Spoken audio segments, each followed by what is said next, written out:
Tobias jobbar på EEA, Europeiska miljöbyrån, och ska dela deras perspektiv på hållbar plastanvändning med oss. Så varsågod. Jag tror du delar själv, Tobias, bäst. Ja, tycker jag. Så. Ja, men tack och tack för inbjudan. Ja, jag heter som sagt Tobias Nielsen, jobbar på EEA, och jag tror jag har avtalat att vi gör det på engelska. Så ja, det stämmer. jag inte. Bra, okej. Right, so maybe just a few very quick words du har about... inte visningsläget på, vi ser din hela... Okej, det är klart, det funkade just för. Jag testar igen. Så här är det ju alltid när man ska dela. Ja. Skärm istället för fönster. Det funkade ju. Ja. Det funkar nog nu. Hur funkar det? Där ja. Ja. Okay, perfect. Yeah. Right. Where was so just 1 or 2 sentences about the EEA. So we're sort of like Naturvårdsverket for the European Commission, a bit like that, although we're also an independent agency. We work a lot on providing information for the Commission, so pushing certain agendas, but also gathering a lot of data on, let's say, the state of Europe, the environment in Europe, and also providing assessments of that.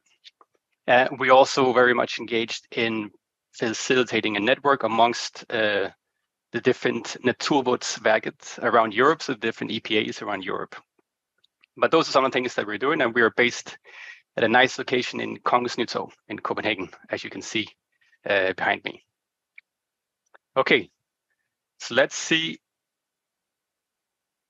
Yeah, okay, it's working, great.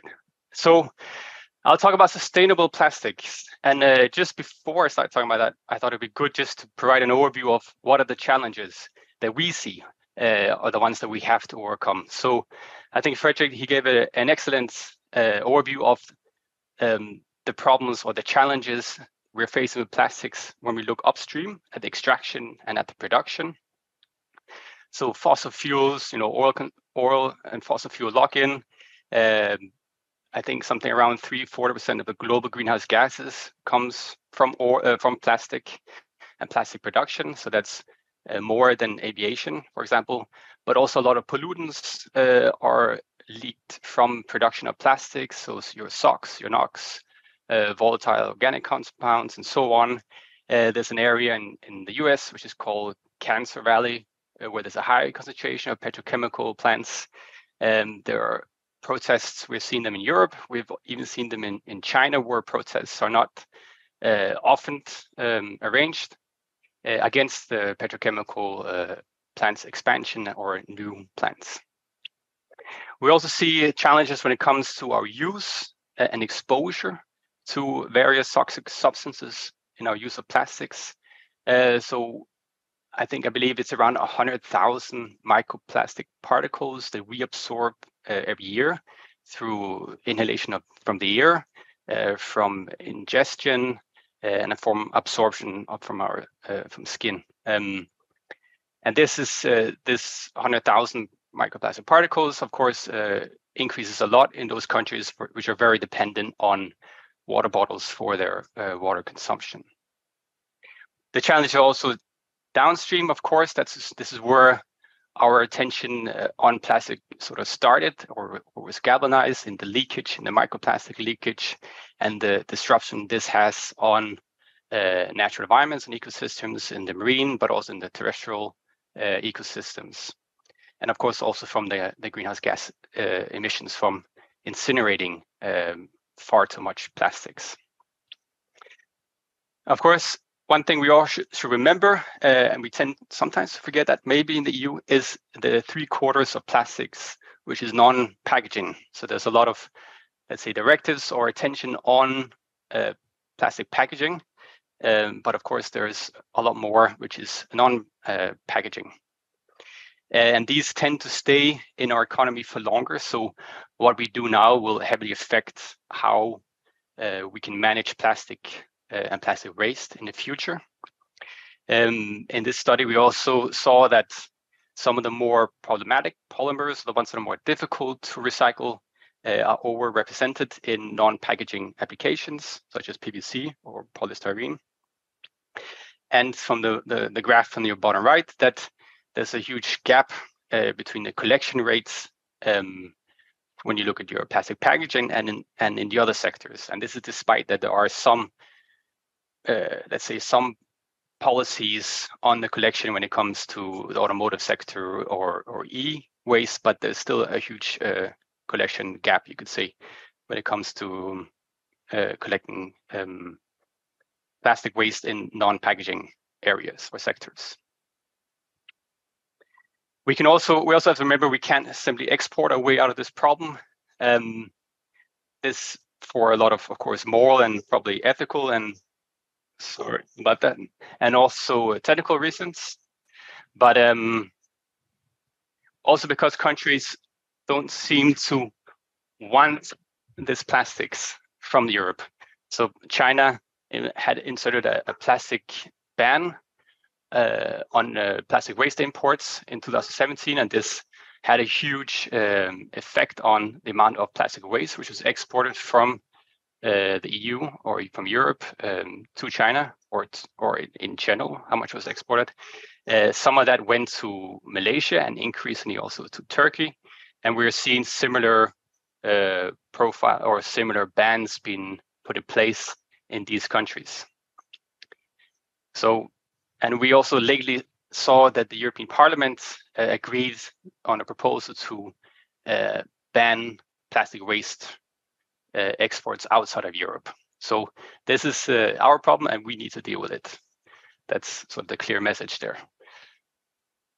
So we looked at what are the solutions. So, you know, this is our way of also turning attention towards some of the potential solutions out there and not only saying the big challenges we have. So actually the Åse and Fredrik and I, some years ago, in the far distance before COVID, made a report on what we call the plastic pathways. So 3 types of solutions, groups of solutions that we can use or that we can use to make plastics more circular. It's and one of the key message of this is that we need to look at the problems throughout the value chain or production steps, as they're called here, and we need to look at the multiple environmental impacts or challenges that plastic is facing. So not only, let's say, leakage, but also climate, as we heard just before. And then there are these 3 groups, and none of them will sort of solve all the problems in themselves, but we need a combination of that. And the EEA has sort of taken on this pathway, let's say, framework. And in a report that we're coming out with at the end of February, we're sort of looking in more detail on these different pathways and saying, okay, what are some of the examples that we can see within these different pathways across Europe? And the aim is to sort of to both showcase that these pathways, you know, what's happening, and also to inspire, you know, take the solutions you have here in Sweden to use them to also provide inspiration for other countries that are working on these challenges. So smarter use is, you could sum it up with the catchphrase that Naturvårdsverket has, rätt plats på rätt plats, I believe. So we need to use it in a smarter way. We need to rethink the way we're using plastics. And one of the ultimate goals of this is to reduce the plastic production, or at least to make it more in a more sustainable fashion, that our demand becomes more sustainable.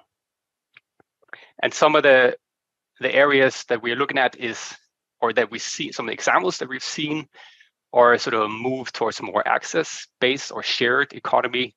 So you've seen some of the applications with plastics are becoming sort of a part of the sharing economy, so that you're leasing your product instead of owning it. And we can see that anywhere from washing machines to jeans and to headphones, for example. We also see, for example, in Finland, some of the libraries, you can not only borrow books, but you can also borrow sewing machines or other applications. So this is examples of sort of the move on more access-based economy or sharing-based economy. There are a lot of examples also on sort of policymakers that are looking to promote this. We have the Single-Use Plastic Directive, which is being implemented and perhaps is not perfect in any way, but we can see other governments are sort of stepping up to provide additional steps to sort of make this a stronger move on against single-use plastics. We saw France, which has banned single-use cutlery in all types of fast food restaurants, and so forth. There's a lot of these types of innovations or policies that are coming into place. And then, of course, again, on the sharing, we see from citizens' perspectives, we also seen more platforms that allows you to share some of your equipment with neighbors and in your local communities. Anything from cars to baby gadgets and electronics. The increased circularity is really much sort of your core or your traditional sort of circular economy types of action. So really focusing on making it more recyclable and increasing recycling rates for plastics. And there you can see it's by closing the loop. So we're seeing an increasing amount of take back schemes. So companies that are willing to take back their plastic products, and an advantage, as we also heard earlier today, is that they know what's in that plastics, and so it's easier for them to make new plastic products from it. We can also see there's an increasing amount of eco-modulation on EPR schemes around Europe, and also that the green public procurement is becoming a sort of a key tool to push this agenda as well, also in different countries. And national hubs, like the one we have in Sweden, is also, we're seeing examples of that in different countries. And from a sort of citizen's perspective, there's also a lot of innovative ideas for how to make recycling or sorting easier for citizens. If we choose to go to the last one, so the renewable materials, that's in a way helping to break the fossil fuel dependence that Fredrik just talked about. Of course, we can't simply just move all plastics in one go from fossil to bio-based. There are a lot of issues we have to deal with, but we also need, of course, the other pathways to do that in a sustainable way. But here's some of the ideas, some of the examples that are helping push this agenda we've looked at. And one thing to let's say to remember when you're dealing with this, at least from our perspective, is that this still needs to be circular. So the preference is still, if you have producing bio-based plastics, for it to be circular so that it can be reused and recycled as much as possible. And then only in very few instances, in very few applications where this is necessary, then you can think about making them biodegradable as well. But the priority should always be that your bio-based plastics should be reusable and recyclable. And there are, of course, a large range of ideas, new types of feedstocks that come in that are not sort of in competition with food and feed. We're seeing a lot of waste products, industrial waste products, also other types of waste products that are being used. We've seen algae and of course, cellulose that are being used increasingly as a feedstock for plastic production. And of course, policymakers, one of the ways they can help that is provide more clarity. So, for example, for certifications, so that we know that the resources used here are sourced in a sustainable way. One of the things, so we found very few sort of citizen-driven examples here, but one of the things we thought is key is that we avoid greenwashing. So if a company is claiming, okay, we have bio-based plastics and it's greener than your traditional types of plastics, that there's some kind of report that underlies this, that shows where these numbers come from or why it's greener, so that you attach a link to an LCA study that shows that your claim that you can your green claim that it can support your green claim. And also we would advise, and this is also from the Commission, that when you have a bio-based product, that you say how much of this is actually bio-based, so that it's not, if it's 1%, is it 50% or is it 100% of the product which is bio-based? So these things are important to enhance the clarity around bio-based plastics. So in conclusions, very much, as I said earlier, there's none of these pathways which will sort of solve all the challenges, or all of them will lead to more sustainable plastics use in itself. We need a combination of these. We need to think of all the different solutions, the types of solutions on there, and provide synergies between them. Also know that there are certain trade-offs. Need to keep that in mind. Also, we found that these pathways are not developed to the same degree, especially the increased circularity pathways, perhaps more developed than the other ones. There are a lot more initiatives on increasing collection, separation rates, and on recycling. We've seen an increasing amount of sort of the smarter use types of examples, while the renewable pathway is still sort of at a more niche level, if you will. A lot of interesting things, but not a lot of market-ready ideas, you could say. Or there's still, of course, a few, but compared to the other pathways, this is on a slightly lower level, you could say. Smarter use pathway, we've seen also, at least at the examples we looked at, and it's important to stress that these are not all the examples out there, just the ones that we saw. There tends to be a lot more focus on reducing plastics, so lightweighting packaging and sort of removing some the unnecessary plastic applications. So there are more of those than the ones that really try to enhance the circular design or enhance the lifespans of plastics or the reusability or repairability. So those areas there's areas where there can be more, so there's a lot more room for innovation there. In the increased circularity pathways, I think it's, you will know this, but also I think it's important to stress, given that there's often a lot of unclarity around, can we really recycle plastic? Is this possible? There's a lot of challenges with this, but that's from the examples that we have seen and from a lot of the knowledge that we have, there is definitely retaining material value is definitely possible. There are a lot of examples of that. Also, when it comes to food grade packaging, so it is possible.